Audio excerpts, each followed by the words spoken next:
It was the first time in my family history that we had 4 generations of my family under one roof, and it was beautiful. And it took a couple weeks to get that plan in motion, so it was nice to have my brother there, his child, and then got to see my cousin for the first time in years, and she hadn't seen my brother in 20 years. So it was just a magical day. And then on Monday, I spent the night in the town she lives in South Carolina. Monday, I drove here to Columbia and to amend my birth certificate. So I've always kept my birth certificate as my dead name and my old gender. Can't change the gender without a court order, but I'm working with a lawyer in South Carolina to help me with that. But my first step was just getting all my legal documents to match. When I came out 20 years ago and changed all my documents about 18 years ago, you couldn't change your gender marker in South Carolina. It's still one of those, it's not technically legal, but it's not illegal. There's no really law written for it.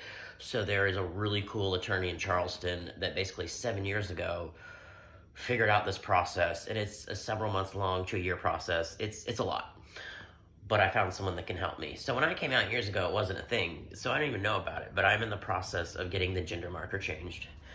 But right now, as of yesterday, all of my documents match. So my birth certificate now says my male name, Charles David. It does say female, but we will get that corrected, and I have 10 copies of that. My social security is Charles David and male. It has been since I was in college. I have a selective service card, so I'm like 2/3 legally male. It's weird. And then my Florida driver license, which of course it's not federal, but it's still, it says male and Charles. So I have been Charles legally since October of 2007. I just never bothered changing my birth certificate because when I get a new job or have to do anything with official documentation, I always had to show the old birth certificate anyways. So I just show my name change. But now I don't have to do that. My name is my name everywhere else, all like on all, federally, state-wise, whatever. So social security, birth certificate, driver's license all match up. Like I said, I applied for an expedited passport in December. It has not come yet, but it's on the way. That's been a whole debacle. Didn't want to talk about it online too much, but now that it seems it's going through, so it's okay. So 40 years old, never been abroad. I've only been to the Bahamas when I was 16. I'm so excited to see Europe for the first time. I need a break after all these surgeries. And this Trump stuff is messing with my head. I truly have been suffering mentally. I've been losing weight. I can't eat, can't sleep.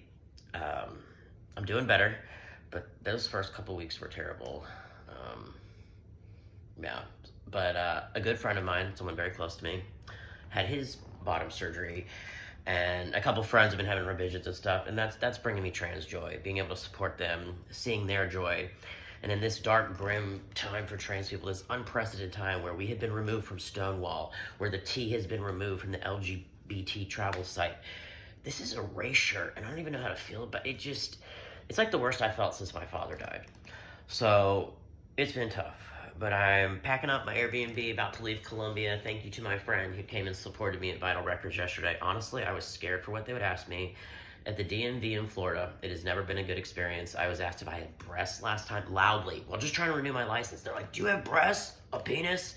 It's just like, these women, so professional. Thank you, all the workers at South Carolina Vital Records. I honestly thought I was going to be just not treated so kindly or respectfully.